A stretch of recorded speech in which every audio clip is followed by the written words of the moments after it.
जय जिनेन्द्र। मैं गुंजन मेहता। मैं रिंकेश शाह। आपका श्री महावीर स्वामी दिगंबर जैन मंदिर नवरंगपुरा अहमदाबाद द्वारा आयोजित सीधी बात में हार्दिक स्वागत करते हैं। आज हम एक ऐसे उच्च कोटि के विद्वान से बात करने जा रहे हैं जिनके बारे में अगर मैं अगले 2 घंटे तक भी बोलूं तो भी उनकी उपलब्धियां गिनाने में असमर्थ रहूंगा। फिर भी उनका अति संक्षिप्त परिचय देने का हम प्रयास कर रहे हैं। भगवान महावीर स्वामी के शासन के 2600 साल समाप्त हुए हैं। इस काल में दिगंबर जैन धर्म में प्रभावना योग चौथे काल जैसा पूज्य गुरुदेव श्री की वजह से है, उसमें कोई शंका नहीं है।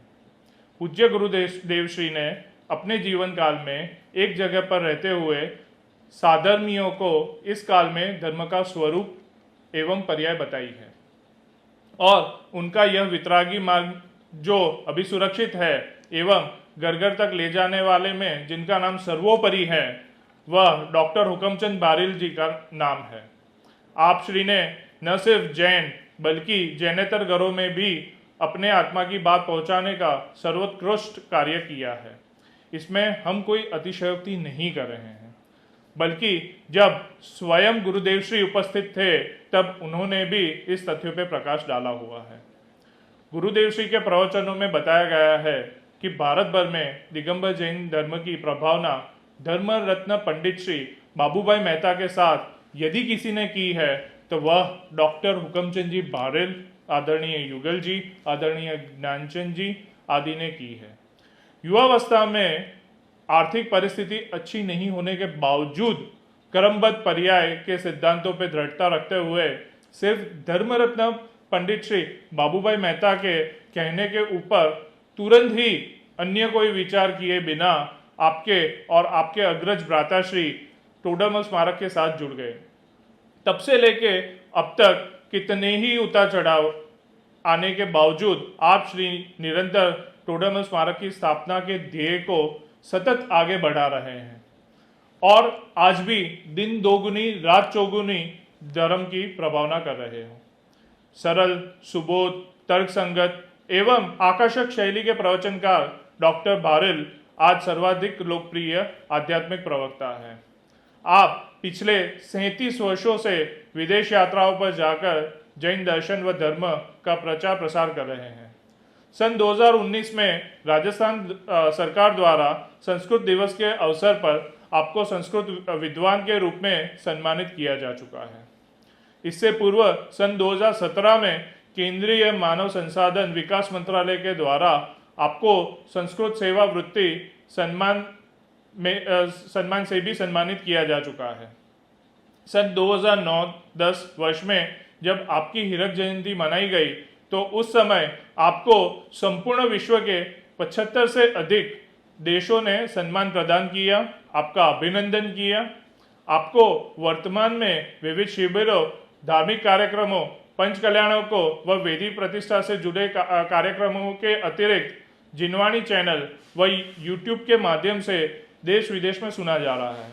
समय समय पर विविध समाचार पत्र समूहों ने व पत्र पत्रिकाओं के संपादकों ने आपके साक्षात्कार लिए हैं, जिन्हें संबंध समाचार पत्रों व पत्र पत्रिकाओं में प्रकाशित किया गया है।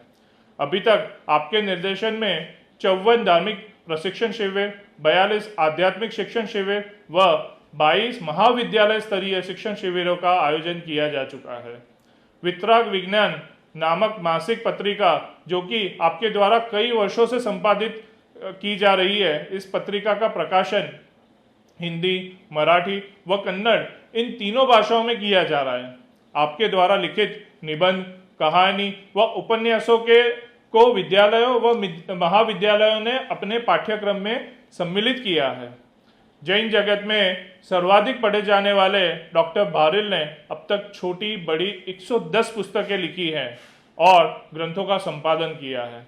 आपके द्वारा रचित शताधिक कृतियों में से कुछ विशेष रूप से पढ़ी जाने वाली कृतियों का अनुवाद मराठी, कन्नड़, गुजराती, तमिल व आंग्ल भाषाओं में भी किया गया है।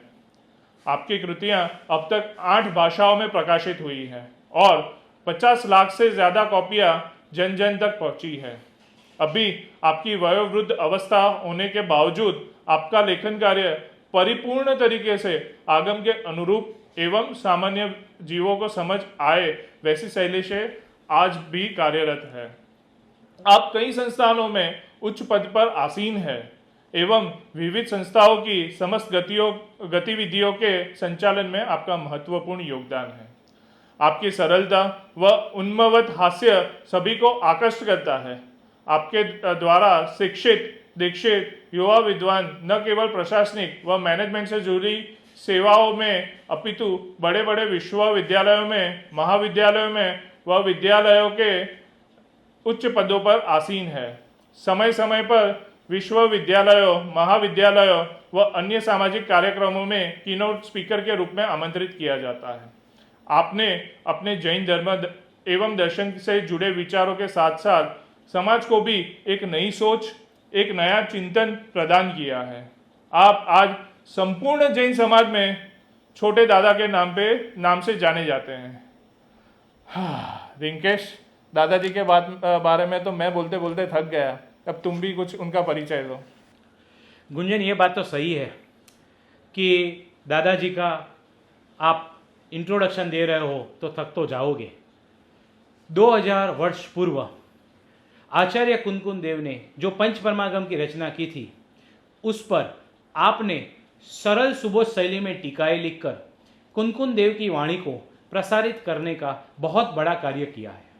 आपने जैन दर्शन व धर्म के से जुड़े स्यादवाद, अनेकांत, अपरिग्रहवाद, क्रमबद्ध पर्याय जैसे विषयों को जिस सरलतम शैली में प्रतिपादित किया है, उससे ये सारे सिद्धांत समाज में चर्चा व स्वाध्याय का विषय बन चुके हैं। आप न केवल कलम के धनी हो, अपितु एक अच्छे प्रवक्ता भी और प्रभावशाली प्रवचनकार भी हो। आपने अभी तक जैन दर्शन व धर्म से जुड़े छोटे बड़े विविध विषयों पर लक्षाधिक प्रवचन कर जैन धर्म को केवल भारत में ही नहीं परंतु विदेश की धरती पर भी विस्तार देने का कार्य किया है। आपकी प्रवचन शैली इतनी प्रभावी है कि जब श्रोता सुनने बैठते हैं तो आपके मुख से निकल रहे विविध उदाहरण, प्रसंग, सिद्धांत व सांस्कृतिक साहित्य के विविध विचार सबको आकृष्ट करते हैं और जब आप विषय को रखते हैं तब सब मनोयोग पूर्वक आपको ही सुनते हैं। समय समय पर विदेश में होने वाले सेमिनार व गोष्ठी में आपको आमंत्रित किया जाता है। 300 वर्ष पूर्व जयपुर में जन्मे पंडित टोडरमल जी के व्यक्तित्व को आधार बनाकर जो शोध कार्य किया है, उससे आपने टोडरमल जी को अपितु उनके द्वारा लिखित मोक्षमार्ग प्रकाशक ग्रंथ को भी जैन समाज में चर्चा का विषय बना दिया है। आपके द्वारा लिखित साहित्य में काव्य, कहानी, नाटक, उपन्यास, जीवनी, निबंध जैसी हिंदी की सभी विविधताएं शामिल है। आपके निर्देश में चल रहे पंडित टोडरमल सिद्धांत महाविद्यालय आपके ही निर्देशन में संपूर्ण भारतवर्ष में चल रहे 18 अन्य महाविद्यालयों से भी लगभग 1100 से अधिक विद्वान तैयार होकर निकल चुके हैं और देश विदेश में तत्व के प्रचार प्रसार में बड़े ही समर्पित भाव से लगे हुए हैं। डॉक्टर भालिल साहब की पश्चाताप खंड काव्य की रचना करके जहां राम के जीवन को नए रूप में आपने प्रदर्शित किया है, वहीं भरत का अंतर्द्वंद काव्य द्वारा राजा ऋषभदेव के पुत्र चक्रवर्ती के भरत को भी नवजीवन प्ररूपित किया है। अभी अभी आपने श्रमण शतक, समाधि मरण व संलेखना तथा आत्मचिंतन जैसी कृतियों को शामिल भी किया हुआ है।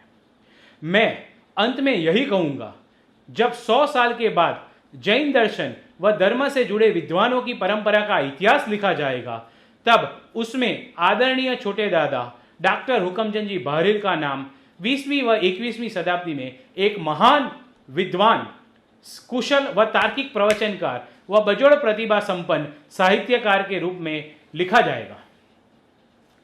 डॉक्टर साहब, आप पूज्य गुरुदेव श्री के सभा के रत्नों में से एक है। आज हमारा सौभाग्य है कि हमारे नवरंगपुरा मंडल को आपके जीवन में के बारे में जानने का और आपने जो धर्म मार्ग दिखाया हुआ है उससे प्रेरणा लेने का एक अहोभाग्य प्राप्त हुआ है। इसीलिए हम ये लाइव इंटरव्यू को एक अहोभाग्य के रूप में देखते हैं। ये इंटरव्यू मात्र और मात्र वितराग मार्ग की प्रभावना के लिए है। दादाजी, इस इंटरव्यू को स्टार्ट करने से पहले एक सवाल पूछना चाहूँगा। हम आपको क्या कहकर संबोधन करें? पंडित जी, दादाजी, डॉक्टर साहब, विद्वानों के विद्वान, लेखक, विचारक, प्रचारक, शिक्षक, टोडरमल स्मारक के सर्वे सर्वा, जैन धर्म के संरक्षक, मैनेजमेंट गुरु, विजनरी, विद्वानों को तैयार करने वाली फैक्ट्री के मालिक, विद्या वारिधि, महामहोपाध्याय, विद्यावाच स्पीति, परमागम विशारद, तत्ववेत्ता, जैन रत्न, आध्यात्म शिरोमणि, वाणी विभूषण, क्या कहें हम आपको? ये जब तक जिंदा रहेंगे तब तक कुछ ना कुछ नाम तो लोग रखते ही रहेंगे। नाम रखना जो शब्द है इस लोक में कोई अच्छा नहीं माना जाता। हमारे यहाँ तो ये कहते भैया उसने बहुत नाम रखाया। नाम रखाया यानी बदनाम होना। तो ये तो सब नया नया काम होता है तो लोग अपने नए नए नाम से पुकारते हैं। इसमें कोई बड़ी बात नहीं है। आपको जो इच्छा हो, जो अच्छा लगता हो, आप उसी नाम से पुकारें। हम तो फिर आपको दादाजी ही कहेंगे। बहुत अच्छा। दादाजी, आप ये बताएं कि टोडरमल स्मारक से आप कैसे जुड़े? मैं पूज्य गुरुदेव श्री से तो मैं पहले से जुड़ा था। उन सोनगढ़ भी आता जाता था, उनसे मेरा संपर्क हो गया था। और मैं वर्तमान जिसमें सन 67 में इंदौर में पढ़ता भी था और पढ़ाता भी था। मतलब मैं एमए की परीक्षा में जो रेगुलर पढ़ रहा था, पीएचडी कर रहा था और एक हायर सेकेंडरी स्कूल में हिंदी संस्कृत पढ़ा रहा था। तो वहाँ पर जब पूर्ण चंद जी गोदिका ने ये टोडरमल स्मारक भवन बनाया तो पूज्य गुरुदेव श्री उद्घाटन के लिए इसे पधारे और उद्घाटन के समय में देखकर बहुत प्रसन्न हुए और उन्होंने गोदिका से कहा कि तूने जड़ स्मारक तो बना दिया, अब किसी अच्छे विद्वान को रखकर इसे चेतन स्मारक बना। तो गोदिका जी ने उनसे निवेदन किया कि महाराज आप बताओ किसको रखें, कोई अच्छा विद्वान आपकी दृष्टि में हो। तो उन्होंने यहाँ वहाँ की बातें थोड़ी करके और फिर मेरा नाम सजेस्ट किया कि इंदौर में एक पंडित है, हुकुमचंद नाम है, और आप उनसे जाके मिलो और यदि वे आ जाएं तो आपका संस्था का बहुत अच्छा रहेगा। तो इंदौर में शिविर था, मैं वहाँ कक्षाएं ले रहा था, प्रवचन कर रहा था। तो गोदिका जी वहाँ पहुँचे और उन्होंने 5-6 दिन मेरी क्लास में बैठे। फिर उन्होंने मेरा प्रवचन सुनने की इच्छा हुई तो खेमचंद भाई से कहा कि भाई मैंने क्लास तो सुन ली है, अब मुझे प्रवचन सुनना है।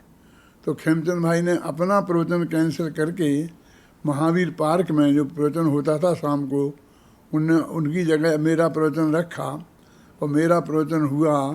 तो उस दिन गोदिका जी को बहुत पसंद आ गया और उनने दूसरे दिन हम भोजन करने गए हुए थे एक जगह, तो वहाँ जा कर के मेरे से ये प्रस्ताव रखा कि हमने जयपुर में एक पंडित टोडरमल स्मारक ट्रस्ट बनाया है, आप उसमें पधारें और वहाँ का काम आप संभालें। मैं तो समझा कि ये वैसे ही बुला रहे हैं जैसे अपन वो विद्वानों को बुलाते हैं ना 2-5 दिन के लिए। तो मैंने कहा आएंगे, ज़रूर आएंगे। बोले नहीं मैं तो परमानेंट आपको बुलाने की बात करता हूँ। तो मैं कहा आप करना क्या चाहते हैं, करेंगे क्या? तो बोले कि मैं तो एक जैन विश्वविद्यालय खोलना चाहता हूँ। मैंने कहा क्या कह रहे हैं आप समझते हैं कि जैन विश्वविद्यालय क्या होता है? बोले भाई बच्चों को पढ़ाना, जैन धर्म जो पूज्य गुरुदेव श्री ने बताया है उस तत्व ज्ञान को जन जन तक पहुंचाना, ये काम करना। तो मैं समझ गया कि ये क्या चाहते हैं। फिर मैंने 2-3 दिन में एक योजना पूरी बना करके बताई उन्हें कि आप यदि ये करना चाहते हैं तो आप ये काम कीजिए। तो उन्होंने देख करके कहा कि ठीक है, आप जो करना चाहें आप करना, हम सब व्यवस्था हम करेंगे और आप वहाँ पधारो। तो मैंने कहा देखो ऐसे नहीं, आपने मेरा एक व्याख्यान सुना है, कुछ आप दिन हमारे यहाँ रहें, हम आपके यहाँ रहें, 10-20 दिन एक दूसरे को देखें अच्छी तरीके से, नरमाई गरमाई देखें, फिर अपन तय करेंगे कि आना कि नहीं आना। तो उन्होंने कहा हमने तो देख लिया, हमें कुछ नहीं देखना। तो मैंने कहा ऐसा समझ लो कि हमें देखना है। और इस तरह उन्होंने कहा था ठीक है, हम आपको बुलाते हैं अष्टानिका में, आप पधारो, 8 दिन हमारे घर रहना और प्रवचन करना। हमने हाँ भर दी, लेकिन वो फिर वहाँ से अमेरिका चले गए और वहाँ से आ नहीं पाए अष्टानिका में, और वहाँ वो बीमार हो गए। तो फिर वो कैंसिल हो गया कार्यक्रम। फिर द्वारा पर्यूषण पर्व में, दशलक्षण महापर्व में उनने बुलाया और मैं आया और 10 दिन उनके ही घर पर यहीं टोडरमल स्मारक भवन में रहा। और इस टोडरमल इसी कमरे में मैं ठहरा था, टोडरमल स्मारक भवन में ठहरा और 10 दिन तक दिन में 3 बार, सुबह दोपहर शाम, अलग अलग मंदिरों में अलग अलग जगह मेरे व्याख्यान हुए। और उसके अंत में उन्होंने जो अभिनंदन पत्र दिया ना, उसमें ही लिख दिया कि आप यहाँ पधारें और इस काम को संभालें। इस तरह मैं सहज भाव से, गुरुदेव का नाम आ गया था ना, जब गुरुदेव ने कह दिया तो फिर मुझे नहीं आने का कोई सवाल ही नहीं था और सहज भाव से आना हो गया। दादाजी, जैन धर्म में बहुत से फिरके हैं, फिर भी आप करीबन 50-55 साल से विद्वानों की फैक्ट्री चला रहे हैं, तो बहुत सारी मुश्किलें पड़ी होगी। ये सब आप कैसे मैनेज करते हो? ये दशहरा आने वाला है ना, इस दशहरे को 53 वर्ष, 53 ईयर्स मुझे इस जयपुर में आए हो जाएंगे। और ये 43 वर्ष से ये हमारा महाविद्यालय चल रहा है, जिसमें 1000 से उच्च कोटि के विद्वान यहाँ से निकल चुके हैं और निरंतर निकल रहे हैं। अभी 200 विद्वान मेरे पास पढ़ रहे हैं। तो इस तरीके से ये विद्वान 24 घंटे यहाँ रहते हैं। यहाँ हम भोजन की व्यवस्था, रहने की व्यवस्था, खाने पीने सब व्यवस्था और पढ़ने पढ़ाने की सारी व्यवस्था हम करते हैं। और 5 साल तक वो यहाँ रहते हैं और एकदम A1 ठोस विद्वान बनते हैं। अभी तो 1000 विद्वान सारे देश विदेश में फैले हुए हैं। आपके अहमदाबाद में भी कम से कम 10-20 विद्वान तो हैं और उनकी क्वालिटी को आप जानते हैं कि वे कैसे हैं। तो अच्छे उच्च कोटि के जैन दर्शन के विशेषज्ञ, गुरुदेव की वाणी का रहस्य गहराई से समझने वाले विद्वान तैयार हो रहे हैं और आज भी हो रहे हैं। और मैं आज भी 85-86 वर्ष का हो गया हूँ, लेकिन 24 घंटा उनकी साथ संभाल में, उन्हें पढ़ाने में, लिखाने में व्यस्त रहता हूँ। आप कितने घंटा काम करते हैं दिन में? मैं कम से कम 8-10 घंटे काम करता हूँ दिन में, निरंतर लिखने का, पढ़ने का और ये सब तरीके का। और 10,000 कदम रोज़ाना घूमता हूँ, 6.6 किलोमीटर होता है रोज़ाना। स्वस्थ हूँ, बढ़िया काम करता हूँ, रहता हूँ, मस्त रहता हूँ, पढ़ाता हूँ। बहुत बढ़िया। आप प्रैक्टिकल बात करने वाले विद्वानों के प्रमुख के रूप में जाने जाते हैं। स्वयं तो अपने भविष्य की चिंता किए बिना वितराग मार्ग की प्रभावना में जुड़ गए, पर 50 साल पहले की बात कुछ और थी। अभी क्या आज के समय में आजीविका की चिंता किए बिना वितराग मार्ग की प्रभावना में जुड़ना क्या प्रैक्टिकल है? आजकल अब तो हमें कोई आजीविका की कोई सवाल ही नहीं है। लेकिन जब वास्तव में आवश्यकता थी, 4 बच्चे थे, उन्हें पढ़ाना था, लिखाना था, उनकी शादी विवाह होने थी, तब भी हमने आजीविका की फिक्र नहीं की। और जिस दिन हम स्मारक में आए थे तो उस दिन ही हमने प्रतिज्ञा कर ली थी और कह दिया था कि हम आर्थिक मामले में कभी किसी से कुछ नहीं बोलेंगे, कोई मांग नहीं रखेंगे। और उस बात को हमने इस लेवल तक निभाया कि हमने अपने जो ट्रस्टी लोग हैं, अधिकारी लोग, उनके सामने महंगाई की चर्चा नहीं की, क्योंकि महंगाई की चर्चा करेंगे तो ये समझेंगे कि शायद ये कुछ कमी महसूस कर रहे हैं। इस लेवल तक उसे हमने निभाया। इन 53 वर्षों में एक दिन भी हमने कोई इशारा नहीं किया कि आपको हमारी व्यवस्था में क्या करना चाहिए, लेकिन हमें कोई तकलीफ़ नहीं हुई, क्योंकि हमारी बहुत लिमिटेड आवश्यकताएं हैं, सीमित आवश्यकताएं हैं, और सभी काम सहज भाव से ही सहज पर होते जाते हैं। इसलिए हमने आज तक कोई फिक्र नहीं की और ना हमें चिंता हुई। हमारे विद्यार्थियों में भी हमने यही संस्कार दिया है कि वे कभी पैसे के पीछे नहीं पड़ेंगे, है ना। मैं एक बात कहता हूँ कि आटे में कहीं घाटा नहीं है और करोड़पति कोई बनेगा नहीं। जैसे शांति से दो पेट खाकर और धर्म प्रचार का काम करना है, उसे कोई तकलीफ नहीं है। दादाजी, आपके जवाब से मुझे ऐसा लगा कि आपको तो कोई तकलीफ नहीं है, लेकिन न्याय के तराजू को हमेशा समतोल रखने वाले में से आप एक विद्वान है। तो मुझे ऐसा लग रहा है कि जो गृहस्थ आश्रम का समय था, जहाँ पे आपको 25 से 50 साल की उम्र में आपके बच्चों को समय देना चाहिए, वहाँ पे आपने वितरक मार्ग की प्रभावना में समय दे दिया। तो आपको नहीं लगता कि आपने अपनी गृहस्थी को अन्याय किया हुआ है? अन्याय किया? हमने तो अपने बच्चों में भी ये संस्कार दिए हैं। हम हर शिविर में हर बच्चों को, पत्नी को, अपने माँ को, पिताजी को, बच्चों को ले जाते थे। और वो बच्चा जब मालूम है 1-2 वर्ष का रहता था, तब से वो क्लासों में बैठ रहा है, वो सब देख रहा है। और आज इतना संस्कारी हैं कि हमारे घर में 17 व्यक्ति प्रवचन करते हैं और डेली, और एवन कोई 19 से साबित नहीं होते हैं। जो जहाँ रहता है अपना बिजनेस करते हैं, अपना धंधा करते हैं आजीविका के लिए, और समाज के लिए बिना एक पैसा लिए प्रवचन करते हैं और सारी सेवाएं करते हैं। ख्याल में आई ना। और थोड़ा बहुत अपनी तरफ से ही खर्च करते होंगे, लेकिन समाज से लेने की कोशिश नहीं करते हैं। हमने भी समाज से कभी कुछ नहीं लिया। आने जाने का किराया टिकट तो वो भेजते हैं, ये बात तो है। बाकी विदेश भी जाते हैं तो आने जाने का टिकट आता है, बाकी हम किसी से कुछ लेते नहीं हैं।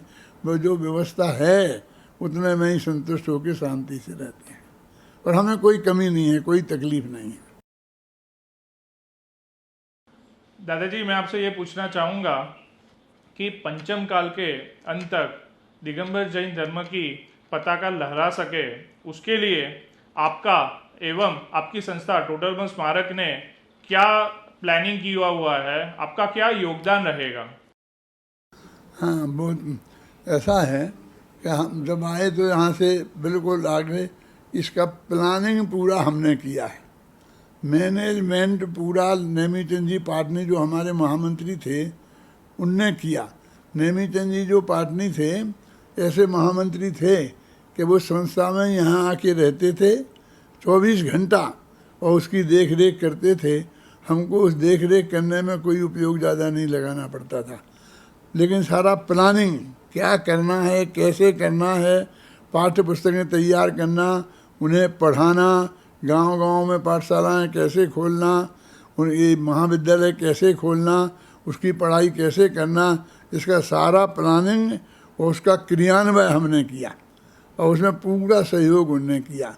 गोदका जी का पूरा समर्थन हमेशा रहा, और उनने कहा जो भी, अब तो खैर कोई बात नहीं, बहुत दिनों से उनका शुरुआत ही हो गया है, लेकिन उनका नेचर ऐसा था कि हमने बैठ के मीटिंग की, और मीटिंग में ये बात चली कि भाई ये कुछ कमरे की ज़रूरत है, तो ये 5-6 कमरे इसके ऊपर अपन बनवा लें तो ठीक रहेगा।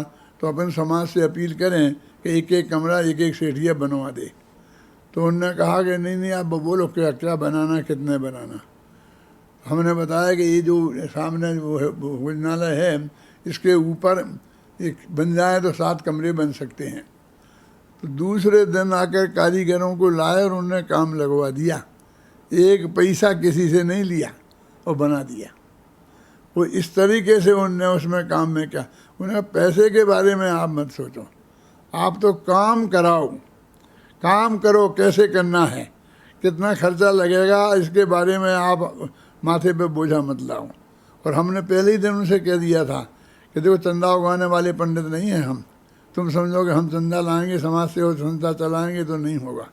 हम बिल्कुल एक शब्द भी किसी से नहीं बोलेंगे, और आज तक हमने किसी से न पर्सनल ना संस्था के लिए कोई अपील नहीं की, पर्सनल बात नहीं की, कुछ नहीं किया, लेकिन हमें कोई कमी नहीं पड़ी।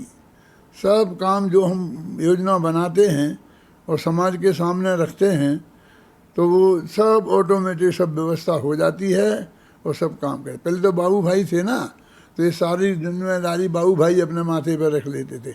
हमने कहा भाई महाविद्यालय खोलना है, इतना इतना खर्चा आएगा।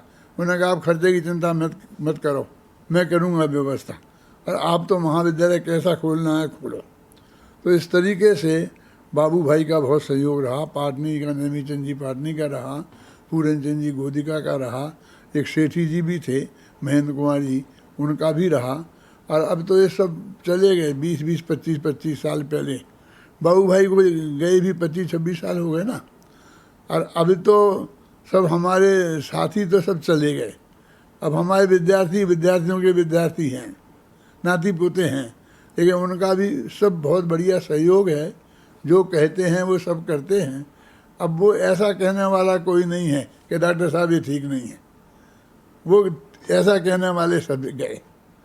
अब तो वो आज्ञा करो, क्या करना है वो हम करने को तैयार हैं, ऐसे हाथ जोड़े खड़े रहने वाले लोग हैं, और सब काम बहुत बढ़िया हो रहा है। आपने बताया कि आपके सब साथी चले गए, तो जब आपके साथी थे तब तो सब गुरुदेव के नाम से प्रचार कर रहे थे। तो मैं आपके मुख से ये जानना चाहता हूँ, क्या वर्तमान समय में क्या पूज्य गुरुदेव के नाम से ही प्रचार प्रसार संभव है? पूज्य गुरुदेव श्री के नाम से तो सब चलता ही है, लेकिन उस वक्त सोनगढ़ के अंदर में बहुत पॉलिटिक्स चलती थी और उतार चढ़ाव बहुत होता था। कोई व्यक्ति गुरुदेव की निगाह में चढ़ जाता था तो उसे गिराने का 24 घंटा प्रयत्न चलता था। ये आप लोग नहीं जानते होंगे तो आपके पिताजी के पिताजी जो बताया ना आपने, चंदू भाई वगैरह, बाबू भाई वगैरह, वो सब बहुत अच्छी तरह से जानते हैं। और उनके वहाँ पर चलता था। लेकिन पूज्य गुरुदेव श्री की हम पर बहुत बहुत बहुत कृपा थी। हमने सब किताबें लिखते थे तो जाकर गुरुदेव श्री के सामने पढ़ते थे और वहाँ पास कराने के बाद ही छापते थे, इसलिए कोई ज़्यादा गड़बड़ नहीं कर पाता था। और थोड़ी बहुत होती थी तो गुरुदेव श्री के अपने वाणी से उसे ठीक कर देते थे। तो जब तक गुरुदेव श्री रहे तब तक हम सोनगढ़ बराबर जाते रहे, आते रहे। साल में 2-2 वर्ष तक वहाँ जो शिविर लगते थे उनमें पढ़ाते रहे। प्रशिक्षण शिविर भी हमने लगा वहाँ, और प्रवचनकार प्रशिक्षण शिविर भी लगा। प्रवचनकारों विद्वानों को किस तरह प्रवचन करना, ये पूज्य गुरुदेव श्री की आज्ञा से उनसे पूछकर उनकी उपस्थिति में सोनगढ़ में जो आषाढ़ के महीने में विद्वान आते थे, सावन के महीने में भैंसरी के जन्मदिन के करीब 20 दिन रहते थे, तो उन सबको हमने हाउ टू टीच प्रवचन, किस तरह से पढ़ाना, प्रीचिंग कैसे करना, इसकी ट्रेनिंग दी है वहाँ पूज्य गुरुदेव के सामने। दादाजी, आपका जो जवाब मिला उससे मुझे एक जिज्ञासा ऐसी हुई, वैसे वो क्वेश्चन पूछना चाहिए कि नहीं पूछना चाहिए, फिर भी आपके स्वभाव के हिसाब से पूछने की हिम्मत कर रहा हूँ। क्या आप मानते हैं कि दादाजी खुद ऐसा मानते हैं कि पूज्य गुरुदेव श्री का देश भर में और विदेश भर में जो प्रचार हुआ है वो सिर्फ दादाजी की वजह से हुआ है? भैया, यदि ऐसा हो तो उससे बड़ा सौभाग्य दुनिया में क्या हो सकता है। हमने तो कोई कसर छोड़ी नहीं है। पूरी शक्ति से 24 घंटे का एक एक मिनट जो पूज्य गुरुदेव श्री ने बताया है उसी को जन जन तक पहुंचाने का काम किया है। लेकिन बाबू भाई वगैरह और लोगों का भी बहुत बड़ा सहयोग है। हिंदी प्रांत में इसका बहुत ज़्यादा था कि खाने पीने में क्रियाकांड होना चाहिए, शुद्ध सात्विक खाना पीना होना चाहिए, और ऐसी धारणा थी कि सोनगढ़ वालों में इसकी कमी है। तो बाबू भाई का जो आचरण था, और वे सारे देश में हमारे साथ घूमे, हम उनके साथ घूमे, तो उसमें उनका आचरण को देख करके सारे उन लोगों का समाधान सहज भाव से हो गया। तो बाबू भाई का भी बहुत बड़ा योगदान है गुरुदेव श्री के तत्व ज्ञान को जन जन तक पहुँचाने में। और मैनेजमेंट की दृष्टि से पाटनी जी थे ना, टोडरमल स्मारक के तो महामंत्री थे ही, लेकिन सोनगढ़ के भी ट्रस्टी थे। सोनगढ़ के जो बड़ा पंचकल्याणक हुआ था ना भगवान महावीर का निर्वाण वर्ष के पर, तो वो पंचकल्याणक की सारा मैनेजमेंट व्यवस्था पाटनी जी कर रहे थे।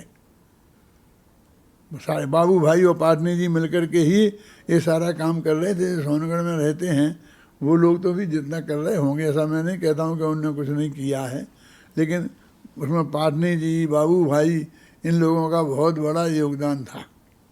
इससे कनेक्टेड मैं आपको एक और सवाल पूछना चाहूँगा। मुमुक्ष संप्रदाय का बहुमत पक्ष आपको पूज्य गुरुदेव श्री का उत्तराधिकारी मानते हैं।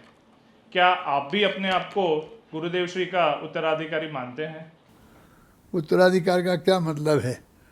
ये तत्व ज्ञान तो गुरुदेव श्री का हमारे पास है और उसको जन जन तक पहुंचाने का काम हमने किया है, लेकिन जो मंदिर हैं, जो जगह है, स्थान है, संपत्ति है, उसका कब्जा दूसरे लोगों के पास है। वो वहाँ तो अब हमारा जान आ रहा है नहीं। हमने तो जो कुछ किया है तो यहाँ पर गोदका जी, पाटनी जी, बाबू भाई, इन सबके सहयोग से यहाँ बिल्कुल स्वतंत्र रूप से ही किया है। लेकिन असली तत्व ज्ञान जो पूज्य गुरुदेव श्री का है वो हमारे पास है और उसे हमने सारे जन जन तक लोगों तक पहुँचाया है। अब इसमें जो भी मूल्यांकन आप लोगों को करना हो, ये तो भविष्य करेगा, किसका कितना क्या योगदान है वो हमारा करने का काम नहीं है। हम तो अधिक से अधिक प्रचार हम करना चाहते हैं। आपको मालूम है जब पूज्य गुरुदेव श्री का स्वर्गवास हुआ था तो उसके 1-1.5 महीना पहले से हम उनके साथ ही रहे थे, मुंबई में भी और सोनगढ़ में भी। तो बाबू भाई भी थे, पाटनी जी भी थे, सब लोग थे। तो हम वहाँ रहे थे। जब उनकी चिता जल रही थी तो हमने और बाबू भाई ने खड़े होके उस चिता के सामने ये प्रतिज्ञा की थी कि हे पूज्य गुरुदेव, आप जब तक हमारे खून में, शरीर में खून की बूंद रहेगी तब तक आपका दिया तत्व ज्ञान हम जन जन तक पहुँचाते रहेंगे। बाबू भाई तो जल्दी छोड़ के चले गए, 25-26 वर्ष तो हो गए ना, शायद 86 में चले गए तब से। लेकिन हम तो लगे ही हैं, हमने 1 मिनट गंवाया नहीं है और इसी काम में लगे हैं। और गुरुदेव की आशीर्वाद से सफलता भी भरपूर मिली है। बहुत लोगों से मतभेद हुए लेकिन अंत में हमारा झगड़ा किसी से नहीं हुआ, बोलचाल किसी से बंद नहीं हुई, बातचीत किसी से बंद नहीं हुई, सबसे मित्रता दोस्ती निरंतर बनी रही। जो कुछ हुआ सो हुआ और दूसरे दिन से बोलना शुरू और दूसरा काम शुरू। हमने वही रीति नीति रखी। तो आज भी जितने लोग हैं, गुजरात में हैं, मुंबई में हैं और हमारे हिंदी प्रांत में हैं, वो सब लोगों से हमारी अनुकूलता है। सब तरह के काम में सब तरह का सहयोग है और हम भी सब के लिए हमेशा तैयार हैं। ये नहीं कि हम आपके यहाँ आएंगे, आपके यहाँ नहीं आएंगे, आपका ये काम करेंगे, आपका ये काम नहीं करेंगे। हमने ऐसा कभी नहीं रखा। और बाबू भाई का गुजरात होने से, वो पूज्य गुरुदेव श्री का गुजरात होने से, गुजरात के लिए तो 24 ही घंटा हमसे किसी को पूछने की ज़रूरत ही नहीं है। गुजरात वाले तो झूठा बुलाएं तो हम सच्चा आने को तैयार हैं, आते रहे हैं और हम अपना काम करते रहे। वो तो आपका बड़प्पन है। अभी हम आपको आपके पहले के जीवन की झांकी लेना चाहेंगे। मैं आपसे ये पूछना चाहूँगा कि पूज्य गुरुदेव श्री के समागम में आने से पहले क्या आप इसी मार्ग में थे या कोई और मार्ग में थे? ये बहुत अच्छा पूछा। देखो, हम गुरुदेव श्री के समागम में आने के बाद आने तक जैन दर्शन के विशेषज्ञ विद्वान बन चुके थे, शास्त्रीय न्यायतीर्थ पास कर चुके थे और इतना बढ़िया प्रवचन करते थे कि उस वक्त भी हमारा प्रवचन बहुत लोकप्रिय था। जगह जगह गांव-गांव में हम प्रवचन करते थे। जब हम मुरैना विद्यालय में पढ़ते थे तो हमारे जो गुरुजी थे वो कांजी स्वामी के कट्टर विरोधी थे। तो रोज़ाना वो क्लास में उनकी मजाक उड़ाया करते थे, कांजी स्वामी की। तो उसके पहले तो हमने मजाक सुनी थी, लेकिन बाद में जब हम अब समाज में आ गए, काम करने लगे, तो एक दिन किसी व्यक्ति ने हमारे भाई साहब से कहा कि तुम तो पंडित हो, ये बताओ कि केवली के ज्ञान में जो कुछ आया है यदि वो ही होगा तो फिर हमारे पुरुषार्थ का क्या होगा। तो भाई साहब ने कोई जवाब नहीं दिया और कहा मैं अगले शनिवार को आऊँगा तब तुझे जवाब दूंगा। और मेरे से आकर उन्होंने वही प्रश्न किया कि फलां व्यक्ति ने मेरे से ये बात पूछी थी। मुझे भी अटपटा लगा। तो मैं शाम को प्रवचन करता था बमीना में, तो मैंने प्रवचन में ये बात कही कि ऐसा ऐसा प्रश्न मेरे सामने आया है। तो एक बुजुर्ग अम्मा थी वहाँ, वो बोली अरे ये तो कांजी स्वामी की क्रमबद्ध पर्याय है। मैंने क्या कहा कि कांजी स्वामी की क्रमबद्ध पर्याय है। तो वो गई मंदिर के अंदर में, वो 2 आत्म धर्म के अंक उठा के लाई। एक में 5 प्रवचन थे, एक में 8 प्रवचन थे। उसमें क्रमबद्ध पर्याय की चर्चा थी। तो उस क्रमबद्ध पर्याय की चर्चा के अंक उसने ला के हमें दिए और हमने उसे रात भर पढ़ा और एक रात में ही हमारे दिमाग में सब क्लियर हो गया कि ये बात बिल्कुल सच्ची है। और एक सन 56 की बात है, 56 समझते हो, 56 हैं, कितने वर्ष हो गए अभी? तो जब मैं 20-21 वर्ष का था, क्योंकि 35 का तो मेरा जन्म है और 56 की बात तो 21 वर्ष का हुआ ना। तो उस दिन से लेके आज तक मेरे चित्त में कभी क्रमबद्ध पर्याय के प्रति शंका खड़ी नहीं हुई कि ये बात कहीं गलत निकल गई, तो ऐसा नहीं हुआ। और बाद में तो गुरुदेव श्री के समागम में आए तो मैंने क्रमबद्ध पर्याय पर किताब भी लिखी और गुरुदेव को बहुत पसंद आई। तो लेकिन उस वक्त भी मैंने एक पूजन लिखी थी, देवसास गुरु पूजन, जो युगल जी ने पूजन लिखी थी उसके 6 महीने बाद। तो वो देवसास गुरु पूजन में कांजी स्वामी इधर से चांदखेड़ी आए थे। तो चांदखेड़ी में मैंने छपा के उन्हें भेंट की। तो उसमें लिखा था कि उन क्रमबद्ध जिनने उनके कर कमलों में सादर समर्पित, जिनने इस कलिकाल में क्रमबद्ध पर्याय का स्वरूप लिखकर हम जैसे पामर प्राणियों का अनंत उपकार किया। तो उन लोगों को एक छोटी सी किताब थी, एक पूजन छपी थी। तो उन्हें देख के बोले तुम क्रमबद्ध पर्याय को जानते हो? मैंने कहा हाँ जानते हैं। तो उनने हमें निमंत्रण दिया कि तुम सोनगढ़ आना। फिर उसी साल हम सोनगढ़ गए सन 57-58 में और 18 दिन वहाँ रहे शिविर के टाइम पर, सावन के महीना में, है ना। और तो गुरुदेव से बहुत चर्चा हुई और हमें गुरुदेव ने पूरा महत्व दिया क्या कि जो भी ये पूछें इनको जवाब दो, राम जी भाई से, खेमचंद भाई से। और दूसरे साल से तो फिर हमको क्लास देने लग गए। उसके बाद तो हमको पढ़ने की, ऐसे ज़्यादा पढ़ाने के काम में लगा दिया। और हम फिर तब से लेके आज तक हमें कोई भी शंका आशंका नहीं हुई।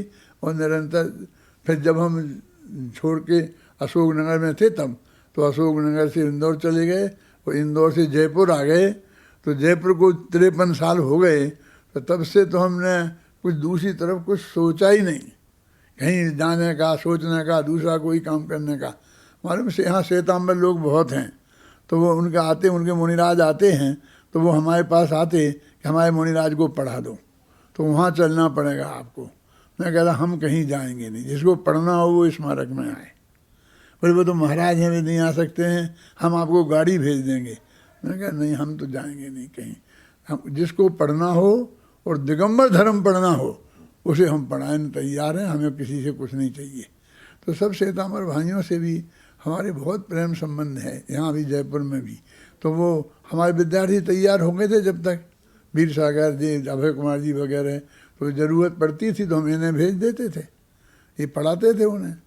तो इस तरह से पूरा हमने काम फिर पढ़ने में, लिखने में, शास्त्र लिखने में, टीकाएँ करने में, हर दफ़ा गुरुदेव के पास जाते थे।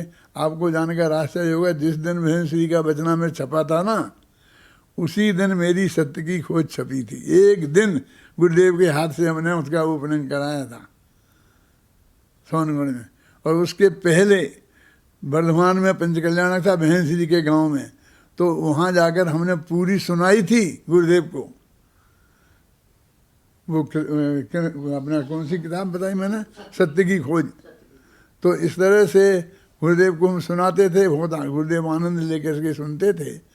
वो कहानी किस्से की किताब थी ना, तो हमारे पाटनी जी, बाबू भाई हमसे कहने लगे कि गुरुदेव कोई कहानी की किताब थोड़ी सुनते हैं, नहीं सुनेंगे वे तुम्हारी कहानी का।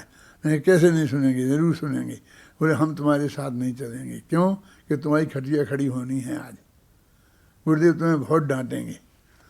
तुम्हें हमारे साथ गए नहीं।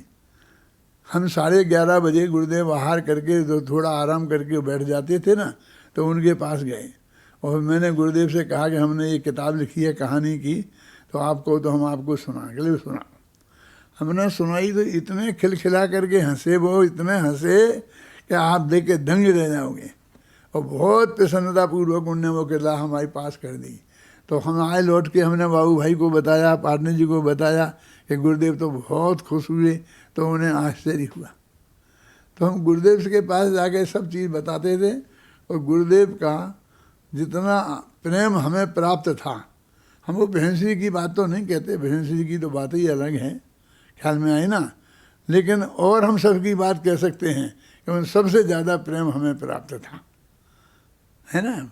बहनश्री की बात छोड़ दो, उनकी तो बात ही अलग है। आपने ये जो 1956 की बात की, वो सब याद करते हुए मुझे एक चीज़ याद आई कि डॉक्टर साहब अकेले ही ऐसे थे कि जिन्होंने पूज्य गुरुदेव श्री का पब्लिक इंटरव्यू लिया हुआ था। तो मुझे ये प्रश्न अभी हो रहा है कि वो उम्र में डॉक्टर साहब का ने जो गुरुदेव का जो पब्लिक इंटरव्यू लिया था, वो इंटरव्यू के पीछे डॉक्टर साहब के दिमाग में क्या था, तो ये पब्लिक इंटरव्यू लेने का उनके दिमाग में आया। ये था कि मेरे पास आत्मधर्म छपना हिंदी का आया था। कोई अपने थे ना वो हरी भाई, उनसे किसी बात में मतभेद हो गया था और वो फिर उनने छोड़ दिया था, तो मुझे काम सौंपा था। तो सबसे पहला जो अंक मैंने निकाला उसमें गुरुदेव का इंटरव्यू लेके छापा। तो गुरुदेव का इंटरव्यू मैंने बम्बई में, एक भाई थे जो बल्ली सी फेस पे एक मकान था, तो बहुत बड़े सेठ थे कोई, उनके घर पे गुरुदेव ठहरे थे, तो वहाँ लिया था। और जब साहू जी साथ में थे मेरे, जब मैंने इंटरव्यू लिया और उसमें 100-200 आदमी बैठे थे, तो मैंने उन चैतन्य चमत्कार नाम का इंटरव्यू लिया।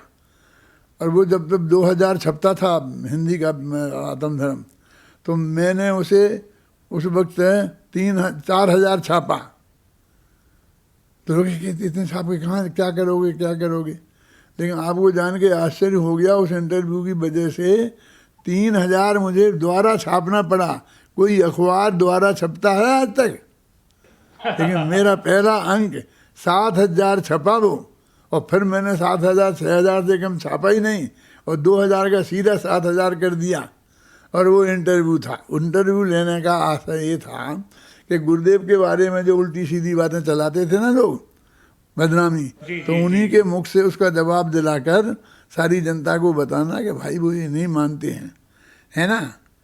जैसे मुन्ना का मुनियों को नहीं मानते, मुनियों को नहीं मानते। तो हमने इंटरव्यू लिया, गुरुदेव ने कहा भैया हम तो मुनियों के दासानुदास हैं।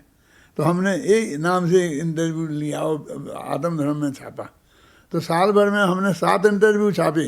उसकी किताब छपी है चैतन्य चमत्कार नाम से। तो लोगों ने, हमारी बहुत लोकप्रियता हुई इंटरव्यू से।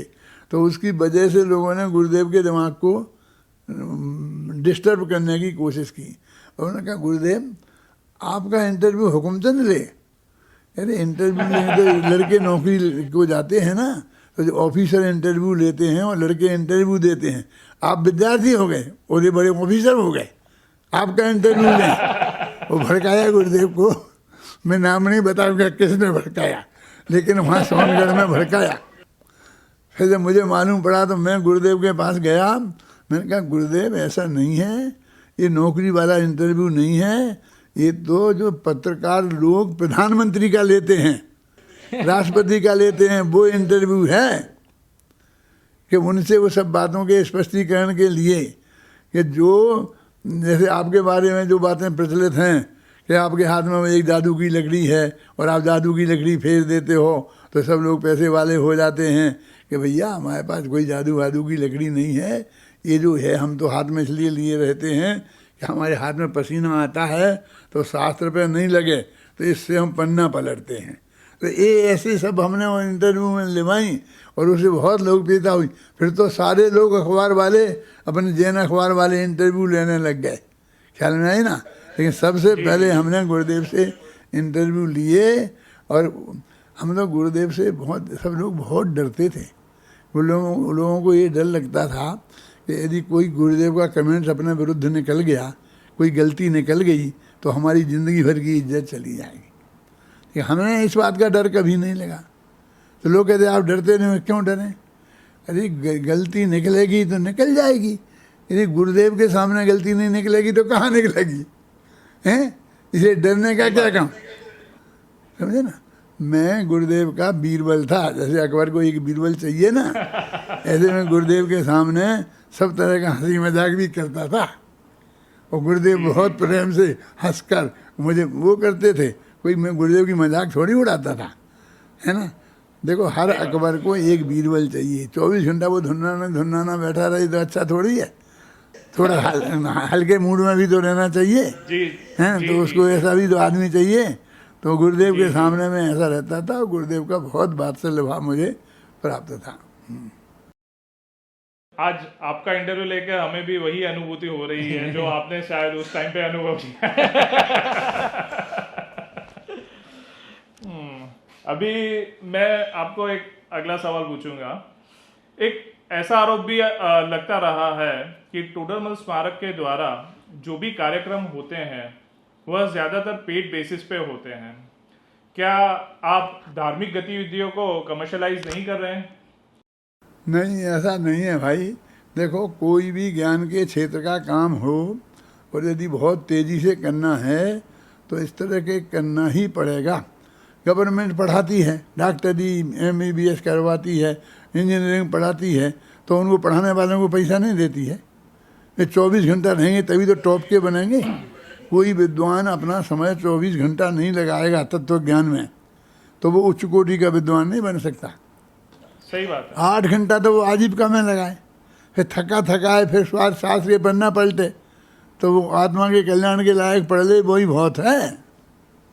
हमारे जो विद्वान हैं, बाबू भाई थे, खेमचंद भाई थे, तो वे भी 24 घंटा खाली होके वहाँ बैठते थे।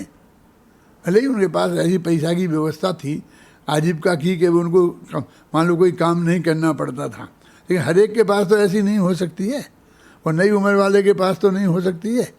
लेकिन हम ये कहते हैं कि वो जो विद्वान पढ़ाता है और उसे मान लो 40,000 रुपये महीना आज मिलते हैं, तो उसी की योग्यता वाले को गवर्नमेंट 60,000 देती है, 80,000 देती है, और वो गवर्नमेंट में चला जाए तो उसको भी 80,000 मिलते।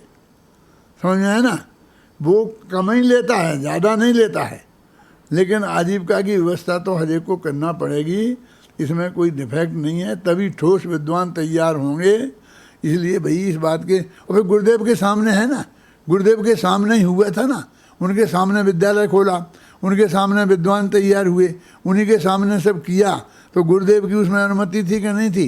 गुरुदेव की आज्ञा के बिना तो आप वहाँ पत्ता नहीं हिलता था। जब कोई हम पास करते थे प्रस्ताव, तो सबसे हमसे कहते थे पाटनी जी, बाबू भाई, कि दादा आप जाओ गुरुदेव के पास अकेले में, तो आप मंजूर करा लो, क्योंकि किसी दूसरे ने जाके कह दी तो गुरुदेव के सामने तो जो पहले हमारे सुमीर कांट के कच्चे है वे। तो हम जाते थे तो अकेले में सब बात उनसे कहते थे, पास तो कराने का काम ज़्यादातर हम ही करते थे। जब महाविद्यालय हमने खोला, बम्बई में तय किया, लालू भाई थे, बाबू भाई थे, पाटनी जी थे, हम थे, तो उनने कहा कि गुरुदेव को ये समाचार दो। उसमें 2 बड़ी तकलीफ वाली बात थी कि एक तो वो जयपुर में खुलना था, तो सोनगढ़ में क्यों नहीं? समझ आई ना? तो ये पास कराना, महाविद्यालय खुलना और जयपुर में खुलना, ये बहुत कठिन काम था। गुरुदेव के मुँह से एक दफ़ा ना निकल गई तो हम नहीं खोल सकते थे। तो हमें और शशि भाई को भेजा प्लेन से उसी दिन, और जा कर के सुबह जाके सबसे पहले कोई कहे उसके पहले आप कह देना और पास करा देना। तो हमने जाके गुरुदेव को समझाया और ये बताया। उन्होंने कहा जयपुर में क्यों? तो मैंने कहा जयपुर में यूनिवर्सिटी में जैन धर्म की पढ़ाई का कोर्स है, ये तुम्हारे यहाँ नहीं है। सोनगढ़ में तो है ही नहीं, यूनिवर्सिटी ही नहीं है। भावनगर में तब नहीं थी जब तो यूनिवर्सिटी, तो अहमदाबाद जाएंगे, कहाँ जाएंगे? और वहाँ भी कोई नहीं थी तो श्वेतांबरों की पढ़ाई की होती थी, दिगंबरों की जो गुरुदेव की प्रतिष्ठान का नहीं था, और यहाँ इसकी थी।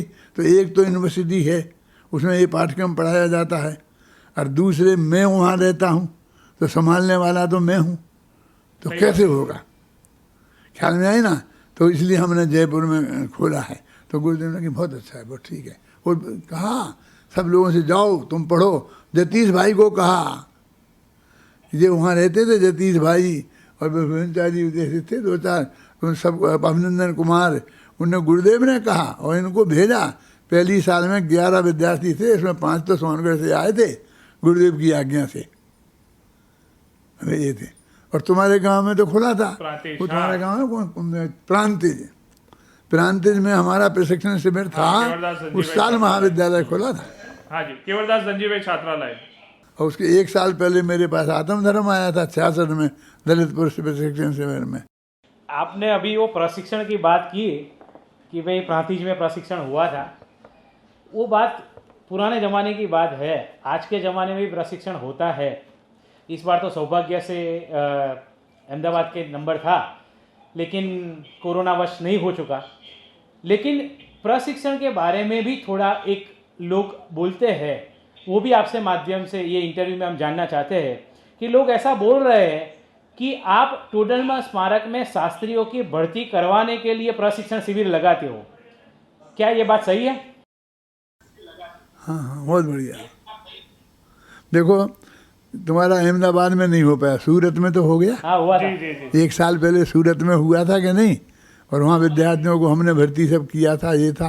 तो ये गुजराती लोग तो आते ही नहीं, जो 10-5 गुजराती विद्वान बन गए ना वो प्रशिक्षण शिविर में ही, और गुजरात में लगाने की वजह से बन गए।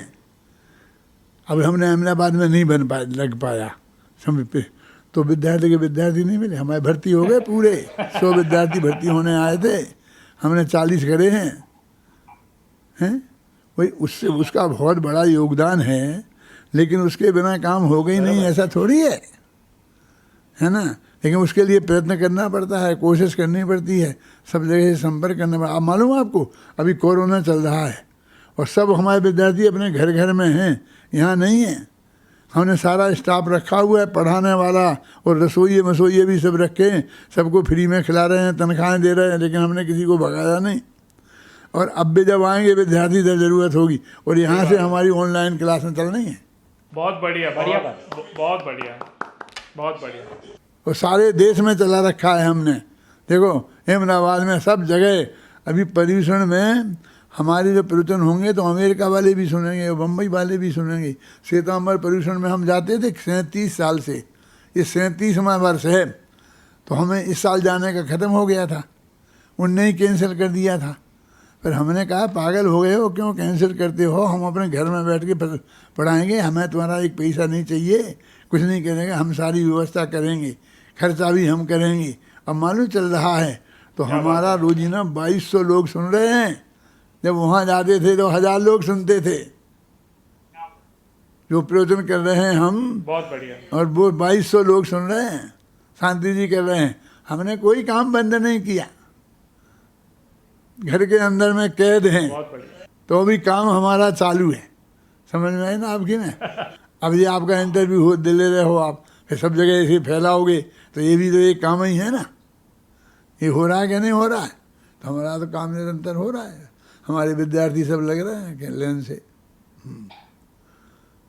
हाँ, तो तुम कह रहे थे कि तुमने विद्यार्थियों को भर्ती करने के लिए शिविर लगाते हो, तो ये बात सच्ची भी है, लेकिन अकेला उसी के लिए नहीं, पाठशालाएँ गांव-गांव में खोलना है, विद्वान तैयार कराना है। हम उनको अपना मल्टीपर्पज़ शिविर कहते हैं।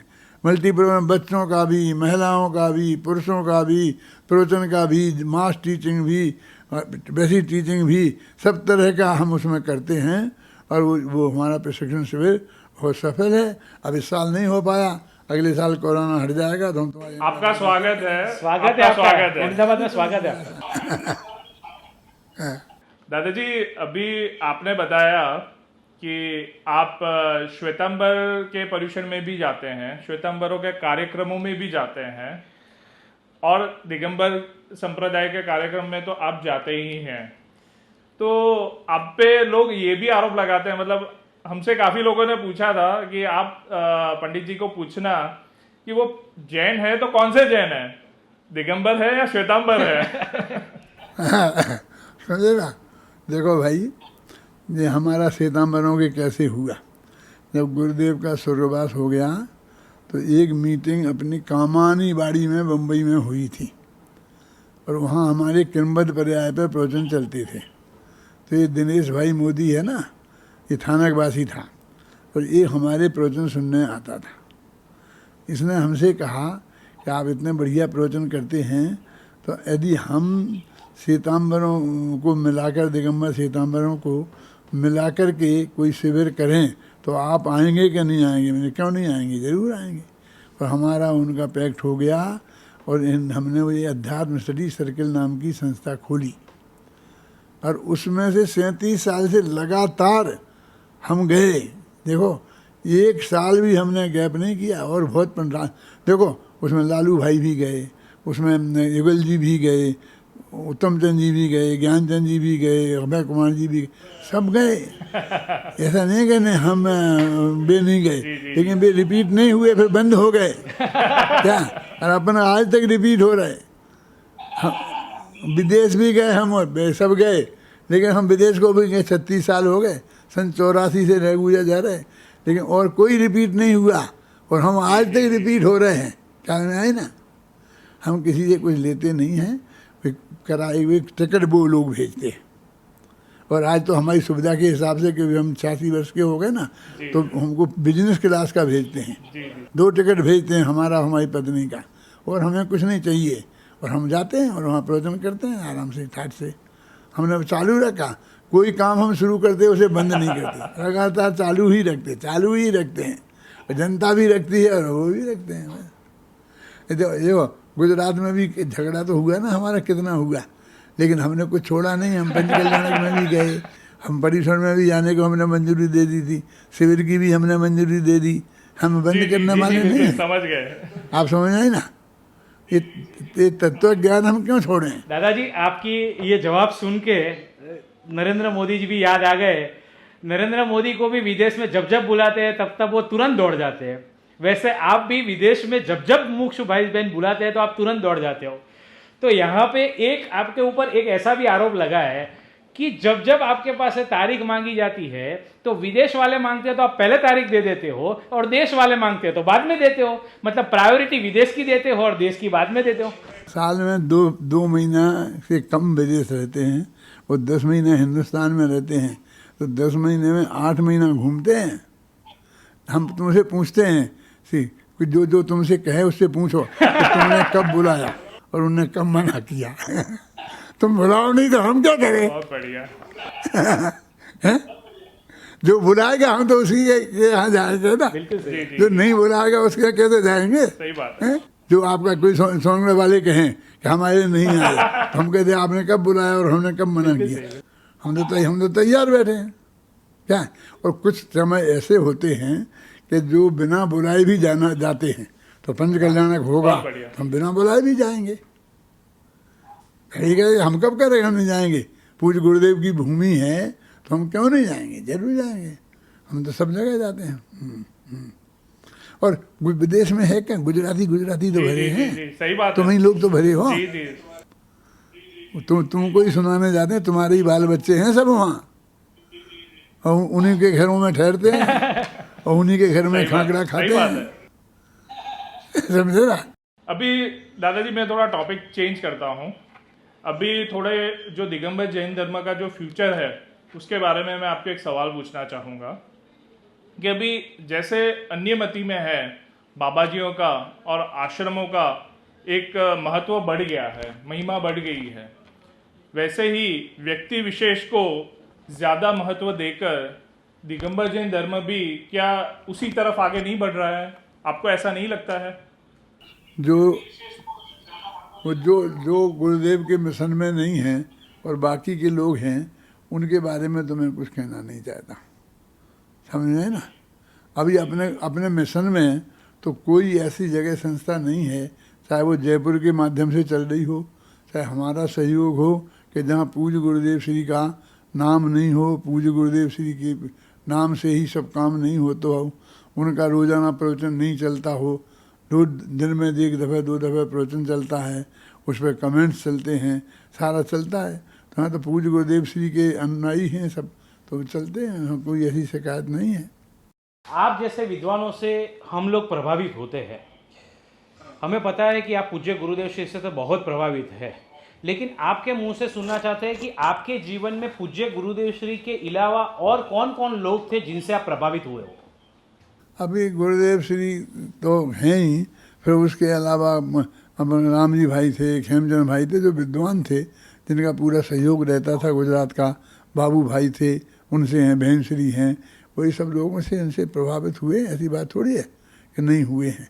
और अपने इधर एरिए में भी जो बने हैं, जो साथ में युगल जी वगैरह हैं, तो सबके साथ सहयोग एक से ही सब काम किया है। अब जिनसे अपना मत ही नहीं मिलता है, और जो गुरुदेव श्री को गालियाँ देते हैं, उनके विरोध में रहते हैं, तो उनसे हमारा मेल कैसे बैठेगा? उनसे नहीं बैठता है। लेकिन बाकी का हम निंदा भलाई बुराई किसी की नहीं करते हैं, ना किसी मुनिराजों की कोई निंदा भलाई बुराई नहीं करते हैं। कभी हमारे मुख से सुना हो तो बताओ, है ना? इसलिए हम नहीं वो नहीं करते हैं। लेकिन हम उनके पास जाते भी नहीं हैं। क्या करें जा करके, क्या फ़ायदा है? फिर हमारे मंदिर में आ जाते हैं कभी दर्शन करने, सही बात तो प्रेम से दर्शन तो कराएंगे ना। जी जी कोई साधारण आदमी आए तो उसे कराते हैं, तो मुनिराज नग्न दिगंबर आए तो उनने ऐसा क्या पाप किया?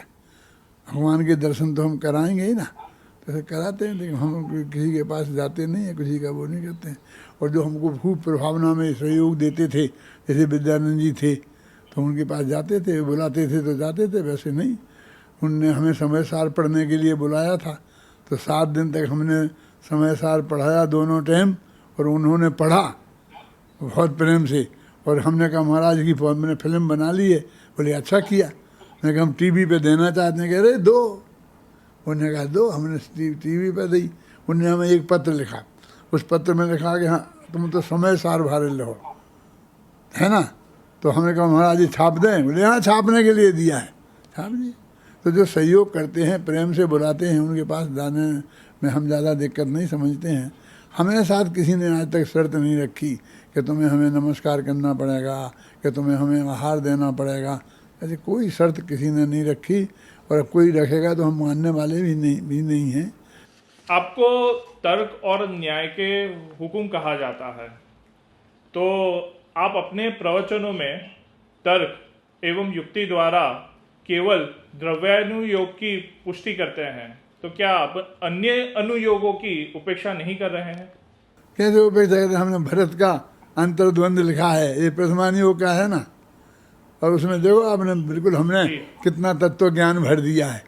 गुरुदेव की क्रमबद्ध पर्याय किसी रोम रोम में भर दी है। देखो उसमें मालूम 665 छंद हैं, उसमें 203 छंद तो भगवान की स्तुति के हैं, और भगवान की स्तुति में कुछ मांगा नहीं गया है, कुछ उनकी झूठी सच्ची प्रशंसा नहीं की है, वीतरागता और सर्वज्ञता ही बतलाई है। तो ये हमने तो चारों अनुयोगों पे काम किया है, चरणानुयोग पे भी किया, प्रथमानुयोग पे भी किया, फिर जो करुणानुयोग में गोमठ सार पढ़ाते हैं हम, कर्म फिलोसफी की सारी बात करते हैं। हमने नए चक्र लिखा, तो न्याय शास्त्र पे लिखा पूरा, किया कि नहीं किया? तो हमने चारों अनुयोगों पे काम किया, जैसा गुरुदेव ने किया वैसा हमने किया। लेकिन अध्यात्म की मुख्यता है, समय सार की मुख्यता है। कुंद के आचार्य के ग्रंथों पर हमने 8000 पेज लिखे हैं, तुमने सोचा कभी? दादाजी आपने घड़ी की बात की, इसलिए आपका ज़्यादा समय नहीं लेते हुए एक बहुत ही प्रश्न ऐसा है कि बहुत ही लोगों के दिमाग में चल रहा है कि गुरुदेव हयात थे तब बात अलग थी, आज हुकुमचंद जी हयात है।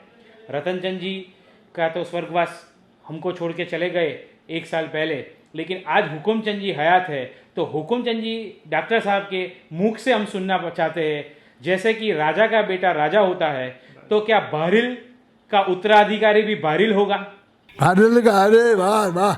मैं पूछता हूँ तुम कौन हो? तुम्हारा भी कोई मेहता गोत्र होगा ना, तुम्हारा बेटा मेहता ही होगा कि नहीं होगा? अरे मैं तो हो गए तो बहुत बढ़िया बात है, ये तो नहीं हो रहा इसका दुख है हमें तो। देखो आदिनाथ भगवान के भरत चक्रवर्ती हुए, बाहुबली हुए, उन्हीं के हुए ना, और विरोधी दल का नेता भी मारी छुआ अपने ही परिवार का। अपना परिवार में पूरा धर्म फैले, ये बुरी बात है कि अच्छी बात है? हम तो जिस दिन गुरुदेव श्री के मिशन में आए थे ना, जी उस दिन अपनी पत्नी को, माँ को, पिताजी को साथ में लेके गए। बच्चा एक भी नहीं था, शादी हुई थी, 1 साल हुआ था, कि चलो इस लाइन में चलो, क्योंकि एक लाइन में रहेंगे तो दिक्कत नहीं आएगी, नहीं तो झगड़ा होता सही है। बात अपन वो कहते हैं कि सम्मेशगर चलो, वो कहते हैं कि नहीं कश्मीर चलो। हैं? अब हम कहें सोनगढ़ चलो, देखे तुम भी चलो, सब तैयार हैं। अपने घर में वातावरण बढ़िया बना रहे, इसके लिए अपने घर का वातावरण ऐसे ही रहना चाहिए कि नहीं रहना चाहिए? दादाजी, आपने ये इंटरव्यू के लिए अमूल्य समय देकर ना कि सिर्फ नवरंगपुरा मंडल, पूरा अहमदाबाद समाज और पूरा भारत भर के जितने भी मुमुक्षु हैं उनके ऊपर बहुत बड़ा उपकार किया है। आपसे 50 साल से भी ज़्यादा कम उम्र में हम हैं, फिर भी आपने ये बड़ा इंटरव्यू देके हम पर और हमारे मंडल पर बहुत बड़ा उपकार किया है, इसलिए हम और हमारा मंडल आपके लिए सदैव ऋणी रहेगा। जय जिनेंद्र।